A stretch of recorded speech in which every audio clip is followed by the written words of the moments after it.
உங்கள் கேமராவில் ஃபோட்டோ எடுக்கும்போது டார்க்காக வருதா?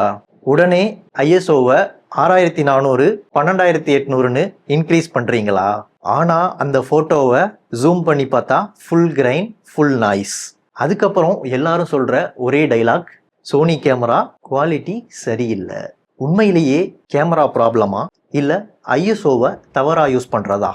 இந்த வீடியோ முடியும் போது ஐஎஸ்ஓனா என்ன, எவ்வளோ யூஸ் பண்ணணும், எப்போ இன்க்ரீஸ் பண்ணணும், எப்போ அவாய்ட் பண்ணணும், எல்லாமே கிறிஸ்டல் கிளியராக புரியும். ப்ரீவியஸ் எபிசோடில் எக்ஸ்போசர் ட்ரையாங்கிள் பார்த்தோம், ஐஎஸ்ஓ, அப்பச்சர், ஷட்டர் ஸ்பீட். இன்னைக்கு ஐஎஸ்ஓவை மட்டும் டீப்பாக பார்க்க போகிறோம். ஃபர்ஸ்ட்டு ஐஎஸ்ஓனா என்ன? ஐஎஸ்ஓங்கிறது கேமரா சென்சாரோட லைட் சென்சிட்டிவிட்டியை கண்ட்ரோல் பண்ணுற ஒரு செட்டிங். ஐஎஸ்ஓ இன்க்ரீஸ் பண்ணால் இமேஜ் பிரைட் ஆகும், ஐஎஸ்ஓவை டிக்ரீஸ் பண்ணால் இமேஜ் டார்க் ஆகும். இதுதான் ஐஎஸ்ஓ செட்டிங். இதில் பார்த்தீங்கன்னா ஐஎஸ்ஓ 100ல் இருக்குது. இது இப்படியே ஐஎஸ்ஓ கிராஜுவலாக நம்ம இன்க்ரீஸ் பண்ணலாம். இந்த மாதிரி இன்க்ரீஸ் பண்ணிகிட்டே போகும்போது இமேஜ் பிரைட் ஆகிட்டே போகும். ஆனால் ஐஎஸ்ஓ இன்க்ரீஸ் பண்ணுறதுனால கேமரா அதிக லைட்டை கேப்சர் பண்ணாது. சென்சார் கேப்சர் பண்ணின சிக்னலை ஆம்ப்ளிஃபை தான் பண்ணுது. அடுத்தது ஐஎஸ்ஓவோட டெமோ.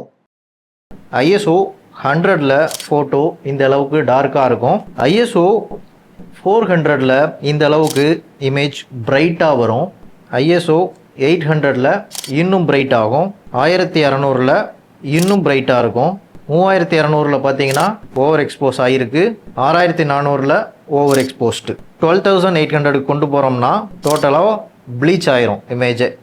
ஸோ இதே இமேஜை ஷட்டர் ஸ்பீடை வச்சு பேலன்ஸ் பண்ணி எக்ஸ்போசர் காம்பன்சேஷனை அட்ஜஸ்ட் பண்ணியிருக்கேன். இந்த இமேஜை பாருங்கள். 6400ல் இமேஜ் பாருங்கள். 3200ல் எடுத்த ஃபோட்டோ, 1600 ஐஎஸ்ஓவில் எடுத்த ஃபோட்டோ, 800 ஐஎஸ்ஓவில் எடுத்த ஃபோட்டோ, 400 ஐஎஸ்ஓவில் எடுத்த ஃபோட்டோ, ஐஎஸ்ஓ 100ல் எடுத்த ஃபோட்டோ. இப்போது இதோட கம்பேரிசனை பார்க்கலாம். இது ஐஎஸ்ஓ 100ல் எடுத்த ஃபோட்டோ, இது ஐஎஸ்ஓ 12800ல் எடுத்த ஃபோட்டோ. ரெண்டுக்கும் இருக்க டிஃப்ரென்ஸ் உங்களுக்கு பார்க்கும்போதே தெரியும்னு நினைக்கிறேன். இப்போது நாய்ஸ்னா என்னன்னு பார்க்கலாம். ஐஎஸ்ஓ இன்க்ரீஸ் ஆக ஆக இமேஜ் பிரைட் ஆகிட்டே போகும். அதே நேரத்தில் நாய்ஸும் அதிகமாயிட்டே போகும். லென்ஸ் வச்சுருக்கேன் இல்லையா, இந்த லென்ஸுக்கு பார்த்தீங்கன்னா நான் இங்கே ஒரு லைட் கொடுத்துருக்கேன். அதே மாதிரி இந்த பக்கமும் ஒரு லைட் வச்சுருக்கேன். ஸோ இந்த லைட்டோட பேலன்சிங் வெளிச்சத்தில் தான் எனக்கு இந்த லென்ஸ் வந்து இவ்வளோ கிளாரிட்டியாக தெரியுது. இதுவே இந்த லைட்ஸை நம்ம ஆஃப் பண்ணிட்டோம் அப்படின்னா சுத்தமாக டார்க்காக இருக்கும். ஸோ நான் எல்லா லைட்டையுமே ஆஃப் பண்ணிட்டேன். இப்போ லைட்டே எதுவுமே எரியல. ஆனாலும் நான் இப்போ ஐஎஸ்ஓ மட்டும் இன்க்ரீஸ் பண்ணுறேன். இதில் படம் தெரியுதாங்கிறத பாருங்கள். ஓகே, எந்த லைட்டுமே இல்லை. ஐஎஸ்ஓ 100ல் ஃபுல்லாக இருட்டாக இருந்தது. 12800க்கு கொண்டு வரும்போது பார்த்தீங்கன்னா லைட்டே இல்லாத இடத்துல கூட ஆர்டிஃபிஷியலாக ஒரு லைட்டை இந்த கேமரா சென்சார் நமக்கு கிரியேட் பண்ணி கொடுக்குது.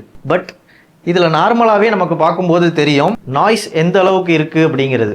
ஃபோக்கஸ் அட்ஜஸ்ட் பண்ணி காட்டுறேன் பாருங்கள். இதில் எவ்வளோ டிஜிட்டல் நாய்ஸ் தெரியுதுன்னு பார்த்தீங்களா? இப்படியே ஒரு ஃபோட்டோ எடுக்கிறேன்.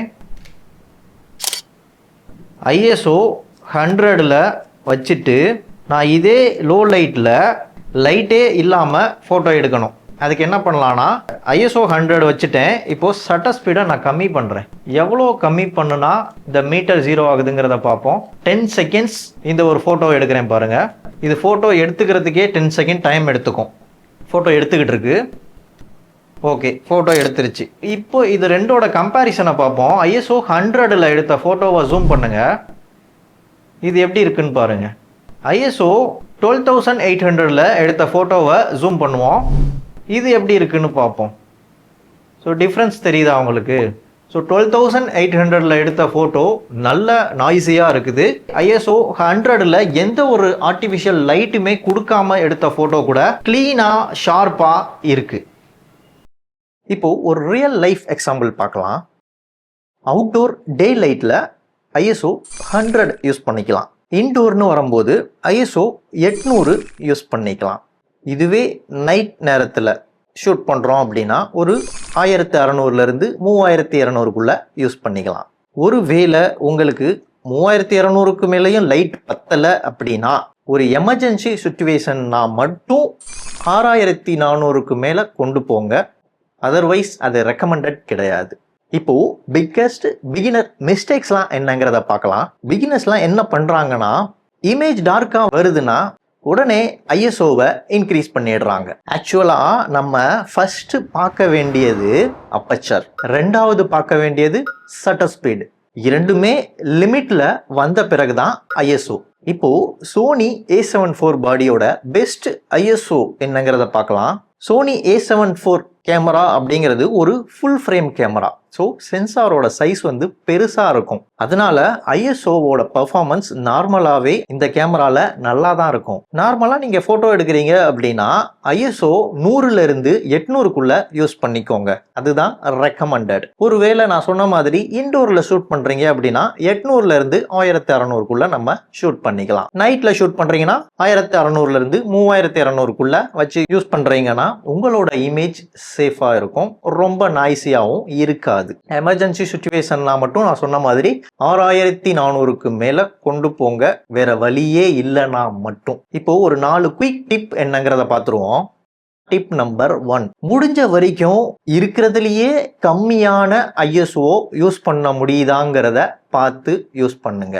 ரெண்டாவது டிப் என்னன்னு பார்த்தீங்கன்னா, ஐஎஸ்ஓவை பார்த்து பயப்படாதீங்க. Don't fear about ISO. ஏன்னா ஐஎஸ்ஓவை ஏத்துனா நாய்ஸ் வந்துடும் அப்படின்னு நிறைய பேர் பயந்துட்டு ஐஎஸ்ஓவை கம்மியாவே வச்சு யூஸ் பண்ணுவாங்க. அதுவும் தவறு. அப்படி யூஸ் பண்ணாலும் நம்மளோட இமேஜ் சரியான ஒரு எக்ஸ்போஷர்ல கிடைக்காது. மூணாவது டிப் என்னன்னு பார்த்தீங்கன்னா, அவாய்ட் அன்னெசரி ஐஎஸ்ஓ. தேவையில்லாம ஐஎஸ்ஓவை இன்க்ரீஸ் பண்றதை தான் நம்ம மெயினா அவாய்ட் பண்ணணும். நாலாவது டிப் என்னன்னு பார்த்தீங்கன்னா, ஷூட் இன் ரா. ரால ஷூட் பண்ணுங்க. ரால ஷூட் பண்ணீங்கன்னா என்ன பெனிஃபிட்? ரால டீட்டெயில்ஸ் நிறைய இருக்க இமேஜ் கிடைக்கும். அப்படின்னா டீட்டெயில்ஸ் நிறைய இருக்கிற இமேஜ் கிடைச்சதுன்னா நம்ம பிரைட்டா இருக்க இமேஜை டார்க் ஆக்கவும் முடியும், டார்க்கா இருக்க இமேஜை பிரைட் ஆக்கிக்கவும் முடியும். ஸோ நம்ம போஸ்ட் ப்ராசஸ் பண்ணும்போது நமக்கு வேண்டிய எக்ஸ்போசர்ல நம்ம அதை கண்ட்ரோல் பண்ணிக்க முடியும். பட் நார்மலாக ஜேபேக்ல நம்ம ஷூட் பண்ணுறோம் அப்படின்னா அந்த ஃப்ளெக்சிபிலிட்டி அப்படிங்கிறது ரொம்பவே கம்மியாக இருக்கும். இந்த வீடியோவை பற்றின ஒரு சின்ன ரீகேப் பார்த்துருவோம். ஐஎஸ்ஓங்கிறது இமேஜோட பிரைட்னஸை இன்க்ரீஸ் பண்ண உதவும். பட் அதிக ஐஎஸ்ஓனா அதிக நாய்ஸ்.